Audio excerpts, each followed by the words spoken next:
Some of my favorite paintings I've ever done are the ones where you do just a little bit, but that little bit really adds up to a lot and it completes the picture. And we're going to do one of those today. Plus, if you like the countryside, you're going to really like this one. And this one, we're going to continue my current love affair with masking fluid. And on your page, about halfway down the page, I want you to start making some little blobs. We're going to make them really little, about at that halfway point, and we're going to scatter them throughout, and we're going to make those blobs a little bit bigger as they get closer to us. As a side note, I think you guys jinxed me. In the comments you asked if this ever clogs, and it hadn't until now. It still worked, but it gave me a little more trouble than it normally does. Then we need to set it to the side to let it dry on its own. I didn't put very much on there, so it's only been about an hour, but it looks like it's dry, and that means we're ready for our next step, so grab your watercolors and give them a good spritz. Then I want you to fill your brush with clean, fresh water, and we're going to put a stripe across the middle of the page. Then near the top of the page, I'm going to start placing some blues down, and I'm going to lighten them as I get closer to that strip of water. I want to have some clouds in my sky, so I'm going to take a paper towel, and I'm going to take the ripped edge, and I'm just going to tap those out so that I've got some fluffy clouds.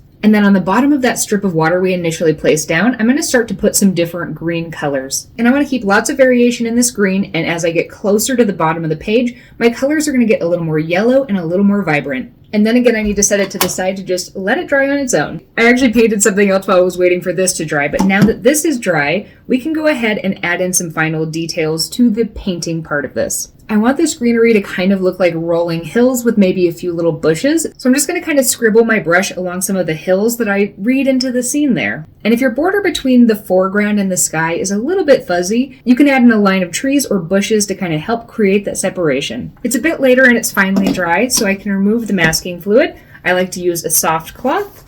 Put my finger in it and just rub in gentle circles on the paper until it comes off. Have you guessed what our little blobs are going to be? The next thing I want you to do is grab a fine line pen, and we're going to allude to the heads and the legs of the little sheep that are grazing in the pasture. Remember, in this, less is more. We don't have to get all the details exactly right. We just kind of want to do a little blob or angular shape for the head, and then hint to 4 legs at the bottom of the little puff balls. On some of them, you don't need to add legs. Maybe they're laying down. And just like that, we took some blobs of white and added some scribbles to them, and now we have a flock of sheep. This one is really fun. You should try it.